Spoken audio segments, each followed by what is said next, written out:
Begin with fresh, cold milk. Fill the milk jug to just below the spout position. Give the steam wand a purge, removing any condensed water by lifting the steam lever. With the steam lever closed, insert the steam wand into the jug. You're looking for about 1 to 2 centimeters below the surface of the milk.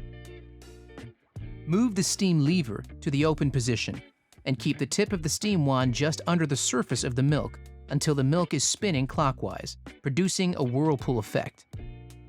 With the milk spinning, slowly lower the jug.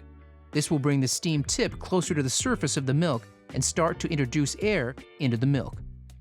You may have to gently break the surface of the milk with the tip to get the milk spinning fast enough. Keep the tip at or slightly below the surface while continuing to maintain the whirlpool. Texture the milk until sufficient volume is obtained. The milk is at the correct temperature, 60 to 65 degrees Celsius, when the jug is hot to touch. Once the desired temperature is reached, move the steam lever to the closed position before taking the tip out of the milk.